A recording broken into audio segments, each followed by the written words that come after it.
Hi friends, ఇవాళ బీరకాయ కారం పెట్టి కూర నేర్చుకుందామండి. దానికి కావాల్సిన పదార్థాలు: శనగపప్పు ఒక చెంచా, మినప్పప్పు ఒక చెంచా, ధనియాలు ఒక చెంచా, తగినంత సాల్ట్, జీలకర్ర ఒక హాఫ్ స్పూను, మిరపకాయలు ఒక 5 తుంచి పెట్టుకోవాలండి, కరివేపాకు, కొంచెంగా చింతపండు. బీరకాయ చెక్కు తీసి ఇలా 4 భాగాల కింద చేసుకోవాలండి. పోపుకి సామాను: మినప్పప్పు, జీలకర్ర, ఆవాలు, పసుపు. ఇప్పుడు స్టవ్ వెలిగించుకున్నా అండి. ఒక 6 చెంచాలు నూనె వేసుకోవాలి. దీంట్లో ముందుగా శనగపప్పు వేసుకోవాలి.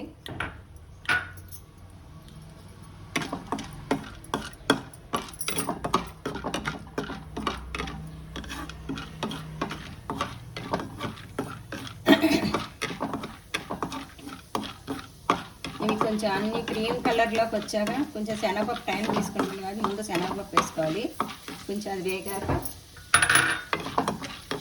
వేగిందనుకుంటే మినప్పప్పు వేసుకోవాలి.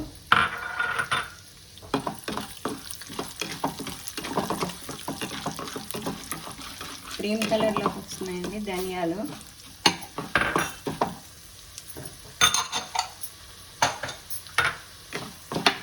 తర్వాత జీలకర్ర,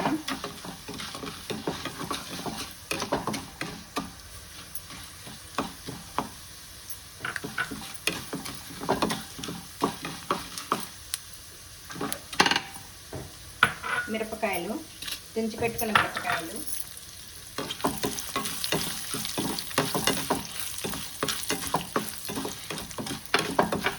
మిరపకాయ కూడా కొంచెం కలర్ రావాలండి, మరీ బ్రౌనిష్ రాకూడదు, నల్లగా అయిపోతాయి.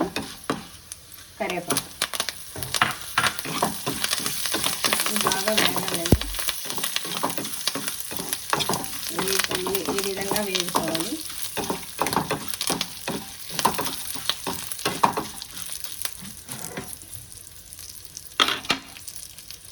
ఇది చల్లారాక మిక్సీకి వేయాలి. ఇది పక్కకు పెట్టేసుకోవాలి.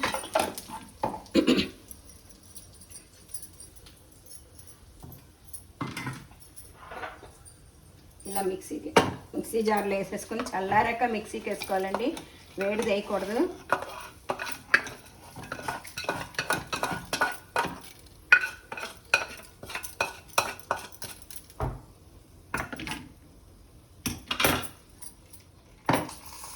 బీరకాయ ఎలా కట్ చేసుకోవాలో చూద్దాం. ఈ లోపల చల్లారే లోపల చెక్కు తీసేసి ఇలా 4 భాగాలండి, ఇలా మధ్యలో ఒకసారి చేల్చాలి.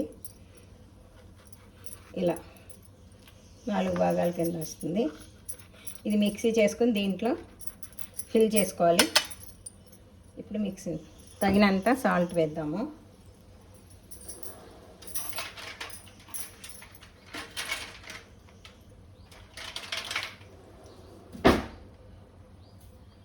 బీరకాయ ముక్కలకి సరిపడే సాల్ట్ వేసుకోవాలండి. దీంట్లోనే కొంచెం చిటికెడు పసుపు వేసుకుందాము. ఈ చింతపండు చెప్పాను కదా, అది కూడా వేసేసుకోవాలి. మిక్సీ చేసుకోవాలండి. ఇప్పుడు ఈ స్టవ్ వెలిగిద్దాము.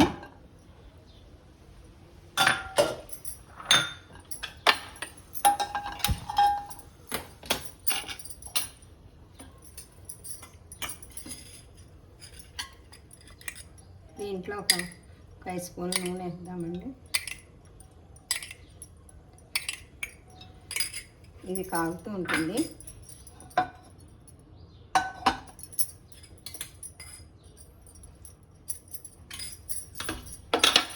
ఈ లోపల మిక్సీ చేసుకుందామండి.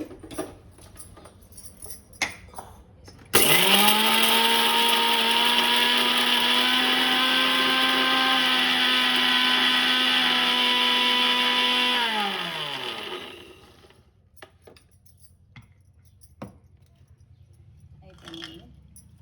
3 సార్లు తిప్పితే చాలు. మరీ మెత్తగా అయిపోకూడదు, కాటుకులాగా కొంచెం గరుకుంది.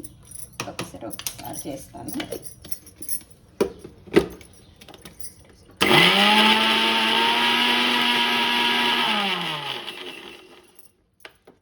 అయిపోయిందండి.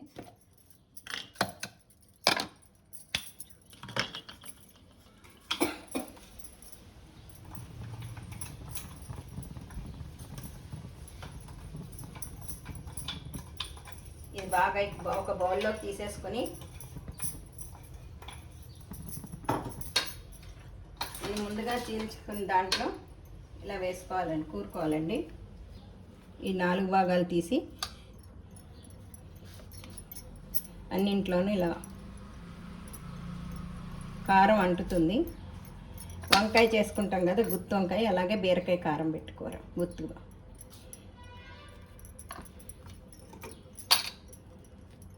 ఉల్లిపాయ వేసుకున్న వాళ్ళు వేసుకోవచ్చు. ఈ మిక్సీ నలిగాక కొంచెం నీరుల్లిపాయ వేసుకోవచ్చు. అదే పోపు వేయించేటప్పుడే ఉల్లిపాయ కూడా, లేకపోతే పచ్చిదైనా వేసుకోవచ్చు. నేను వేయలేదండి, ఇలా పెడితే బాగుంటుంది.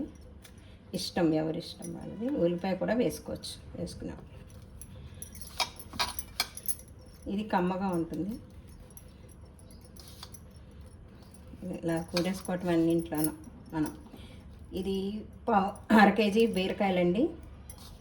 ఈ క్వాంటిటీ సరిపోతుంది కరెక్ట్గా. ఇలా 4 భాగాలు తీసుకొని మంచిగా కూరుకోవాలి. ఇది కరెక్ట్గా సరిపోయిందండి 1/2 కేజీ దానికి.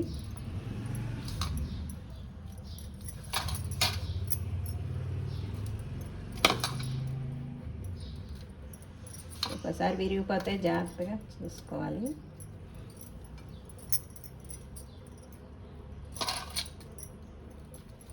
ఇలా 4 నెమ్మదిగా తీసుకొని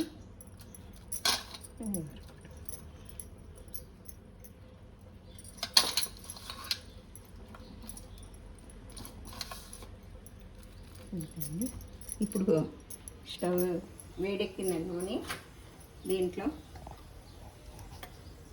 చిటికెడు పసుపు వేసుకుందాము. మినప్పప్పు, ఆవాలు, జీలకర్ర,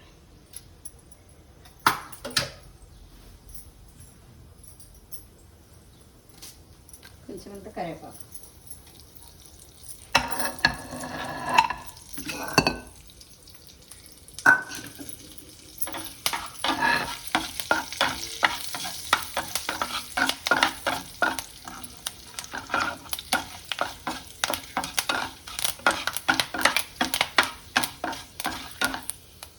ఇవి వేగాక మినపప్పు కలర్లోకి వచ్చాక ఇవి వేసేది. కొంచెం ఉల్లిన కారం ఉంటే దీని మీద జల్లేటివేనండి, అంటుతుంది.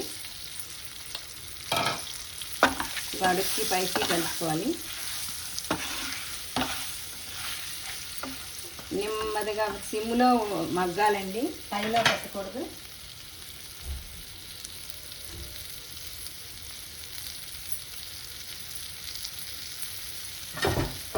దీని మీద మూత పెట్టేసి సిమ్లో మగ్గాలండి.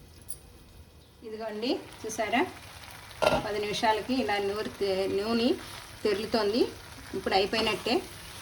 ఒక 5 నిమిషాలు అయ్యాక మనం ఒక నీళ్ళ చుక్క ఇలా కొంచెం నీళ్ళ చుక్క జల్లుకుని ఇలా కలిపేసి మూత పెట్టుకుంటే ఒక 10 నిమిషాల్లోకి ఇలా మగ్గిపోతుంది అన్నమాట. అంటే కొంచెం కలుపుతూ ఉండాలి, మధ్యలో చూసుకుంటూ తిరగేసుకుని కాయి. ఎందుకంటే పిండి కదా, మనం వేసాం కదా, అంతా నూరుకుని అడుగంటుతుంది. శనగపప్పు మినపప్పు కదా అంటుంది. ఇది ఇప్పుడు మొత్తానికి అయిపోయింది. చూసారా, స్టవ్ ఆపేసుకోవాలి. బౌల్లోకి తీసేసుకోవడం. ఇలా గ్రేవీగా ఉంటే అన్నంలోకి బాగుంటుందండి. కొంచెం మరీ పొడి పొడిగా కాకుండా ఈ మాత్రం ఉండగా తీసేసుకోవాలి. ఇంతే అండి, బీరకాయ కారం పెట్టి కూర. లైక్ చేయండి, షేర్ చేయండి, సబ్స్క్రైబ్ చేయండి. Thank you.